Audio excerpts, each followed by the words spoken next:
Want to look at a little bit of New Orleans Saints because we're having Ross Jackson on at 9 a.m. to talk some OTAs. But Ross, obviously, he does Locked On Saints, now writes for us here at LouisianaSports.net. He put out a thing yesterday, this article talking about OTAs and some veterans returning for the Saints that are actually battling for roster spots. And the one he mentioned yesterday was none other than former LSU running back Clyde Edwards-Helaire. He says, look, there weren't a ton of bright spots late in the 2024 season for the Saints.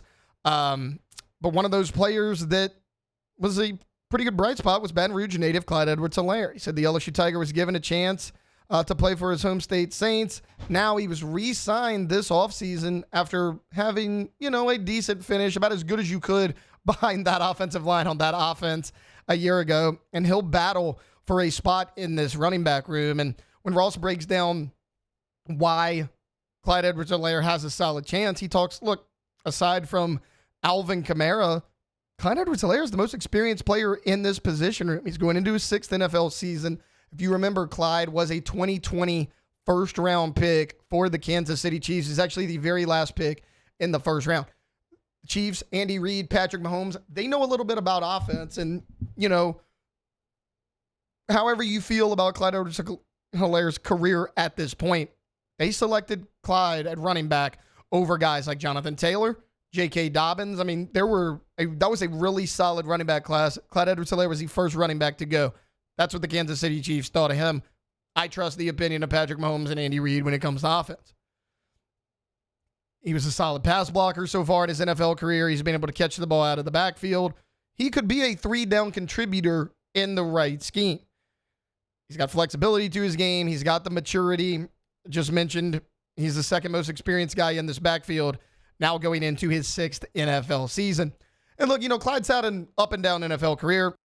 Had a pretty good rookie year, had a lot of injuries to deal with. The Chiefs ultimately released him before he landed here last year, late in the season, with the New Orleans Saints. But look, when you look at the depth of this running back room, you can obviously pencil in Alvin Kamara as RB1.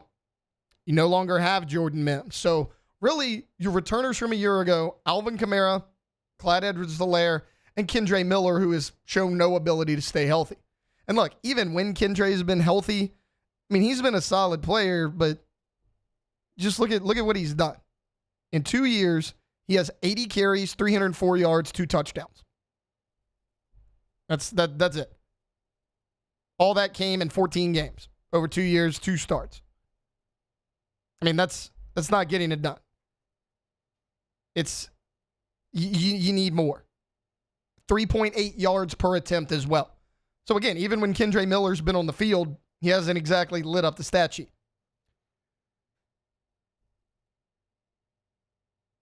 The young guys are exciting, though. You were able to get Devin Neal in the 6th round of this NFL draft. We had talked about it a lot on this show about, the deepest positions going into this 2025 NFL draft. My answer was always pretty steady, the running back position. I mean, look at what Cam Skattebo did in the college football playoff. Like any other year, that guy's a top 2-round pick. What's Skattebo go, round 4? You got Devin Neal in round 6. Devin Neal, the all-time leading rusher for the Kansas Jayhawks. You go look at what Devin Neal did in college. In his 4-year career, 760 carries, 4,343 yards, 49 rushing touchdowns. Oh, and that's on a 5.7 yards per carry average. That's real production right there. That's real production right there. Also, 700 yards receiving in 4 years. So he can catch the ball out of the backfield. 88.6 yards per game. And that's on a Kansas offense that wasn't exactly great. I mean, at times, teams are keying in on him. Because, yeah, you had Jalen Daniels, you had Jason Bean, but, neither of those. Jalen Daniels has had so many issues. He never could stay healthy. That's the only reason we know who Jason Bean was because he was Jalen Daniels' backup for 2 seasons. Devin Neal was that offense, and he was incredible. 3 years in a row. 2022, 1,090 yards, 9 touchdowns. 2023, 1,280, 16 touchdowns. What does he do with that? He follows it up the exact same 16 touchdowns again in 2024. I think Devin Neal's the real deal. I mean, he's a guy that's 5'11". He's 210 pounds. He has the size to play right away. I like Devin Neal. I mean, I think the longer OTAs goes on, off-season workout, when you get into preseason camp, Devin Neal's going to continue to rise up that board. I don't think there's any question that he is going to pass up Kendre Miller. I'm not even sure Kendre Miller makes this team because don't sleep on Marcus Yarns, the undrafted free agent, the rookie out of Delaware. You know, we've seen Delaware in the past produce some NFL players, none bigger than Joe Flacco, of course, who's won a Super Bowl. Marcus Yarns, 5'11", hovering around 200 pounds. Very similar to Devin Neal. But you look at what he did last season at Delaware for the Blue Hens. He led the team with 844 rushing yards and 6 touchdowns. But he also had 297 yards receiving and 5 touchdowns. He's a guy that doesn't have a lot of tread on the tire. He has the ability to catch the ball out of the backfield. Could he potentially be a third down / pass catching back? Now, I know in his career, Alvin Kamara has been that every down back. On third down in passing situations, Alvin Kamara has been that guy, but Kamara's not getting any younger. And you're going to need somebody to spell Alvin Kamara, to give Kamara a breather. I think on early downs, it's Devin Neal, no question about it. He is that pure running back that you need.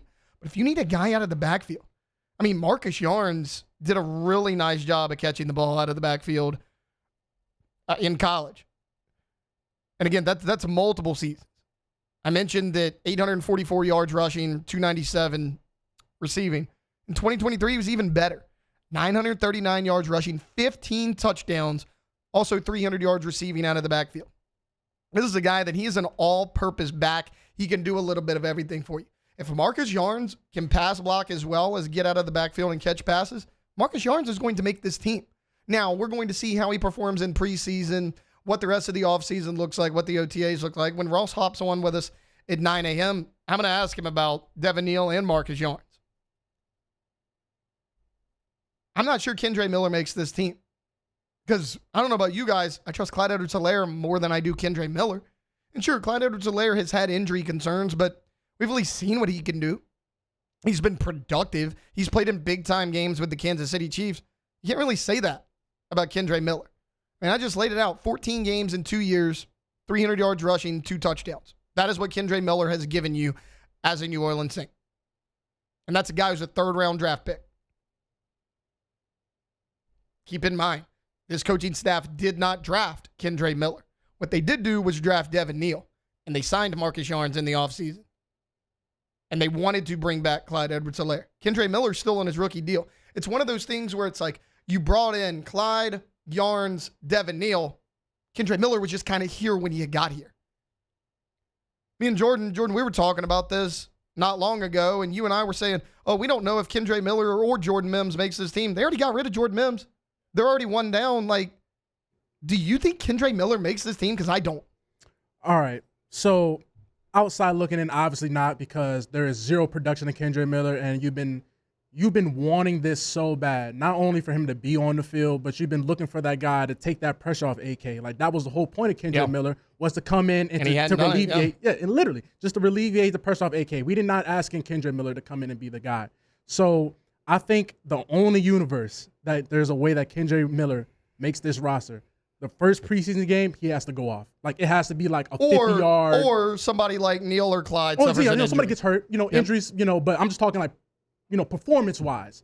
I feel like the only way that Kendre Miller can really save himself on this Saints team this year is that either the first 2 preseason games, he has to explode. I'm talking a 50-yard run, something that the coach is oh, we can't teach this. This is something that you saw in something him. the other guys don't have. Yeah, that they don't have. The burst and pop you've seen at TCU, only way possible. Other than that, I think his bag's already packed. Well, that's kind of exactly what I was getting at with these other 2 guys, right? You're talking about something that the other guys don't have. Yeah. Marcus Yarns can catch the ball out of the backfield, at least in college, probably better than anybody you currently have on your team. Yeah. Devin Neal, he's got the explosiveness out of the backfield. He's got production. You saw the yards per carry in college. You saw the production. Clyde, former first-round pick, he had production in college. Veteran. Kendre Miller's behind the 8 ball on all 3 of those players. Yeah. Right now, you have 5 running backs on the roster. I'm putting Kendre Miller 5th. You got Kamara and Clyde Edwards-Helaire, who have been there. They're veterans. You got Devin Neal, who's going to make this team. Yeah. And I think if Marcus Yarns outperforms Kendre Miller in preseason camp, this staff did not draft Kendre Miller. I'll keep going back to that. And then, look, we always criticize Dennis Allen for pretty much everything, and rightfully so. I mean, you remember the press conferences with Dennis Allen, right? It was a whole lot of nothing. He never gave you anything. The only time Dennis Allen ever got fired up was when he was criticizing Kendre Miller. I mean, we had talked about it multiple times and played the clips here over and over of Dennis Allen being asked, hey, when's Kendre Miller being healthy? And Dennis Allen's answer was pretty much quite simply, I don't know. We don't really know what's wrong with him. So this is more than just an injury thing. It kind of seems like a miscommunication between him and the New Orleans Saints. Hey, wasn't Dennis Allen the one that was like, you can't make the team in the tub or something like that when he's talking about Kendre Miller? And he like, never. That never was the thing said that about about Dennis anybody. Allen. He never threw his players under the bus, Never. ever. Well, unless you score on the Falcons. Unless you score on the Falcons. Unless you score on the Falcons. But he did to Kendre Miller. Oh, yeah. That's the only player. That tells me a lot about Kendre Miller. Now, look, I don't know Kendre Miller. I'm not in that front office. Kendre might be a great teammate. Dennis Allen didn't think he was. Oh. And now you bring in a new staff of these offensive-minded guys. I mean, look at your offensive staff. Doug Nussmeier. Kellen Moore is your de facto offensive coordinator, is also your head coach. Like, these guys know offense. They know how to score points. If Kendre Miller's not producing in the preseason, Kendre Miller's not going to make this team. But you know the scariest thing, though? That really goes back to your main point. You're talking about who drafted him. Dennis Allen drafted this man, and he threw him under the bus. Yeah. That's the biggest red flag. They don't get a bigger red flag than And that's that. after 2 years. Because you know what they say? It shouldn't be this way, but the higher draft pick you are, the longer leash you have. You get a leash. Kendre Miller's a third-round pick. Literally. And Dennis Allen was done with him halfway through his second season. That's scary. And it's because he has started 2 games. He's only played in 14. He's averaging 3.8 yards per carry. 304 yards rushing and 2 touchdowns. That is what third-round pick Kendre Miller has given you in 2 seasons. That's crazy.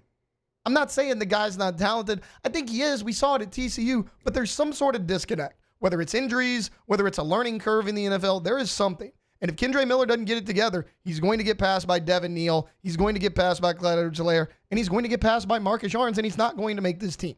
Now, we'll see what happens. Really, you have Alvin Kamara and a giant question mark behind that. But I actually like the depth behind Alvin Kamara if these guys could stay healthy.